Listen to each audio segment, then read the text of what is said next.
It was because of HIV. And so instead of my dad paying off that contract, he gave him a piece of the team so that he would always be part of the team no matter what. How true is it that your dad was telling Magic that, you know, he wanted you and Magic to one day run the team?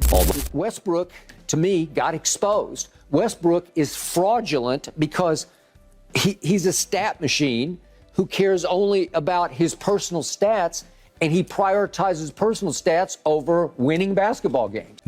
Magic Johnson has dropped a bombshell about the Lakers owner, and the truth is finally out. For years, the basketball world accepted a polite story. We were told Magic Johnson left the Lakers because he wanted his freedom back. That was peaceful, respectful, mutual. But that story wasn't true. In a shocking, no-holds-barred interview, Magic has now blown up the narrative around his sudden 2019 exit from the Lakers. And this time, the target isn't a player or a general manager. It's the owner herself. This is the story of a secret meeting, a broken promise, and a truth that changes everything we thought we knew about the Lakers' internal power struggle. April 9th, 2019 is a date Lakers fans will never forget. The season was over. It had been a disaster, even with LeBron James on the roster. The mood around the team was heavy with disappointment. Then Magic Johnson stepped up to the podium. This wasn't the smiling, joyful Magic from the Showtime days. He looked exhausted, drained, and without warning, in an unexpected press conference, he dropped stunning news that he was resigning as president of basketball operations. Effective immediately, the announcement hit Lakers fans like a punch to the gut. Magic gave emotional but vague reasons. He said he wanted his freedom back. He talked about being tired of backstabbing and whispers inside the organization. The most shocking part? He admitted he hadn't told owner Jeannie Buss, his longtime friend, someone he once called family, until just moments before he spoke to the media. It didn't feel like a normal resignation. It felt like an escape.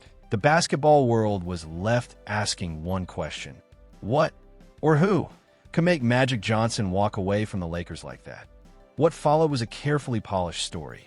Team statements were full of praise. Jeannie Buss spoke publicly about her love and respect for Magic, framing the departure as a personal decision and nothing more. But according to Magic, that story was only half the truth. The story became that front office life was just too restrictive for someone like Magic. He was meant to be an ambassador, not an executive. His comments about backstabbing were brushed off as frustration with media noise and league gossip. That it was a clean explanation. It protected everyone's image. And for years, Magic went along with it. He sat courtside. He tweeted his support. He played the role of the happy ambassador. But one question never went away. What was the real moment that actually ended the partnership? That answer stayed hidden for years, locked away, until a podcast host asked the right question at the wrong time. The Laker organization.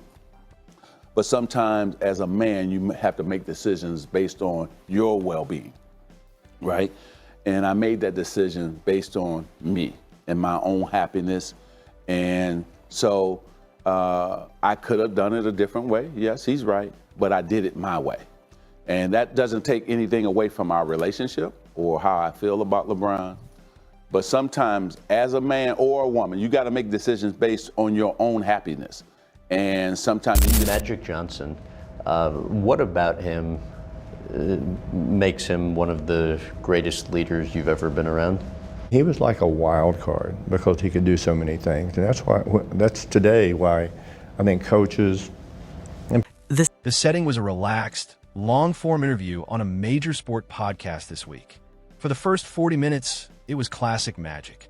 Upbeat, charismatic, talking about business, the current Lakers roster, and his love for the game. Then the host sensed an opening and asked a question that wasn't planned. Magic, you're the ultimate Laker. Fans still talk about your 2019 exit. Beyond wanting your freedom, was there a single moment, a final straw, when you knew you had to walk away? Magic paused. His famous smile didn't just fade. It disappeared. He looked serious, reflective. The mood in the room changed instantly. You know, he began, speaking slower and more carefully. I've never talked about this specifically. I promised I wouldn't. But it's been years, and people deserve to know the truth. He leaned forward.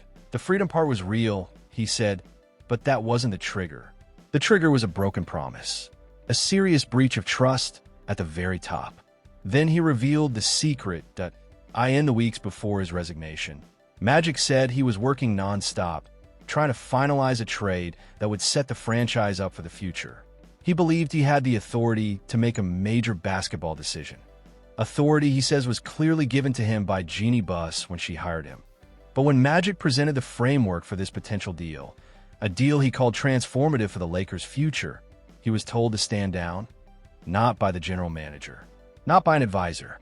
The order, he said, came directly from Jeannie Buss. She looked me in the eye and told me I couldn't do my job, Magic said, his voice steady but firm. She told me the final say wasn't mine anymore, that other voices in the room, people who weren't basketball people, had her ear. After I was the one who brought LeBron James to Los Angeles, after I took all the bullets, that was the betrayal. That was the moment I knew the partnership was over. Dad decided to give Magic 5% of the team upon his retirement? He had years left on his contract. And of course, we all know when Magic first retired, it was because of HIV.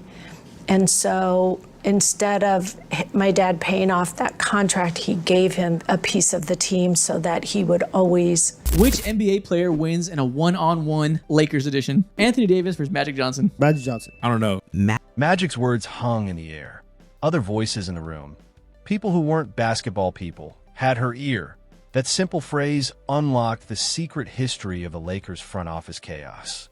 He didn't name names, but he didn't have to. Anyone following Lakers drama knew exactly who he meant, that he was pointing to the circle of non-basketball executives and advisors around Jeannie Buss, led by team president Tim Harris, longtime advisor Kurt Rambus, and Rambus' wife Linda, a former Lakers cheerleader turned senior executive. Magic painted a stark picture of his final days. He described a toxic environment where his basketball decisions were constantly second-guessed, not by scouts or general managers, but by people whose expertise was in business or whose influence came from personal loyalty. You'd have a meeting about player personnel, Magic explained. Then you'd find out the real decisions were made after you left the room. Decisions about the team I was supposed to be running were made in hallways or over dinners I wasn't invited to. He framed it as a power struggle he couldn't win. A basketball legend brought in for vision and star power, working in a structure where the traditional hierarchy was undermined by a shadow cabinet of trusted insiders. This makes his 2019 comment about backstabbing chillingly clear. It wasn't vague media talk. It was the truth that it was a clear professional betrayal. Magic believed he was hired to be the ultimate basketball authority, only to find out that his power ended whenever it conflicted with Jeannie Buss's inner circle. The broken promise, in his view, was a take-back of the very authority he had been promised. He wasn't resigning because the job was hard. He was resigning because he had been made powerless.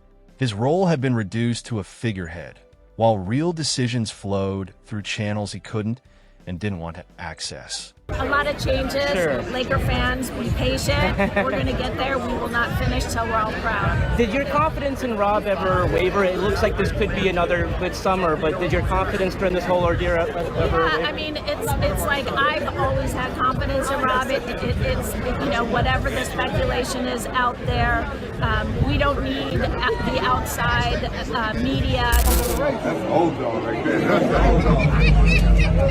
Well, you shooting at? We go play 1-on-1 million right now. Damn. After Magic's podcast bombshell, the Lakers didn't respond with outrage or statements. There were no fiery press releases defending the front office, just silence that in the high-stakes world of NBA PR, that silence spoke volumes. It was the sound of an organization that knew Magic was telling the truth and realized any response would only make things worse. Meanwhile, the basketball world exploded. Former players, analysts, and fans dissected every word. The phrase broken promise trended on social media. Analysts re-examined the chaotic 2018-19 season, the failed trades, The public disagreements with coach Luke Walton, all now seen in a new, damning light. Magic hadn't failed at his job. He was being blocked from doing it. The biggest fallout, though, was personal. Magic and Jeannie Buss weren't just boss and employee. They were family. He was her father's favorite player and her champion during her battle for control of the team. Their relationship had been the emotional foundation of his return. Magic's interview made it clear. His exit wasn't just a professional decision. It was a personal betrayal. This wasn't just about basketball, he said, his voice softening with sadness. It was about trust between two people who had been through everything together. And that trust was shattered. This changed the narrative from a simple business disagreement to a deeply personal breach of faith. It explained the visible pain on his face in 2019. He wasn't just quitting a job. He was walking away from a corrupted family bond. The revelation also forced a reevaluation of the Lakers' so-called shadow front office and the real power dynamics behind the scenes.